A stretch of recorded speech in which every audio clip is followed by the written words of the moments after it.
So in here is the original sculpture for Ballsack. That Paul's been working on for a couple of years, and it was molded last year and made into an edition of 3. So is this a play on Balzac, Rodin? No. The piece is based on a drawing done probably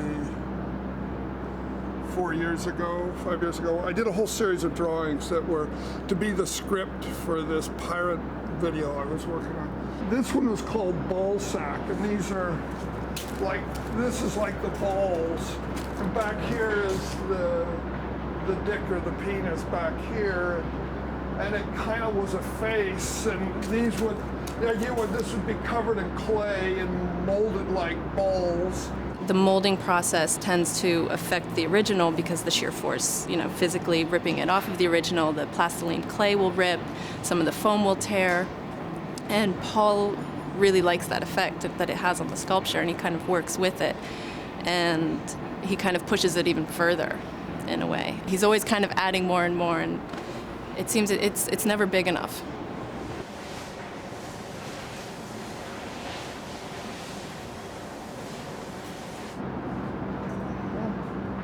Like, I'm really interested, like, where the mold goes around something, and then you pull the mold off, and then it just begins to, by pulling the mold off, you're affecting the object, and it's sculpting again.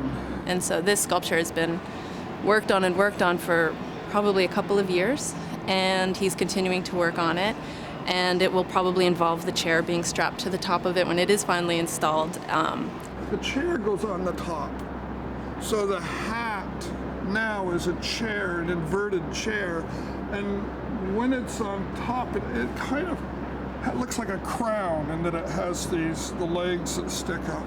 And he's been talking about applying more fiberglass and also ripping out its guts. And already with, the weight, how precarious it is on top with the armature, it's going to be kind of interesting how that turns out, and it's really an organic process for him that I've witnessed. I keep letting this process, this kind of, in a way, a classical process of sculpture, of clay and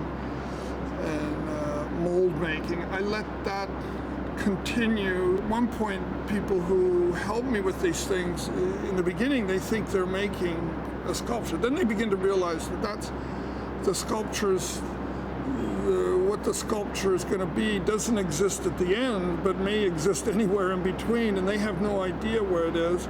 Now I have this thing where I want to go into the back of it and dig out the back. I want to kind of get inside the piece. Like, one of the things that's been going on with these sculptures is to get inside of them. It's to go into it.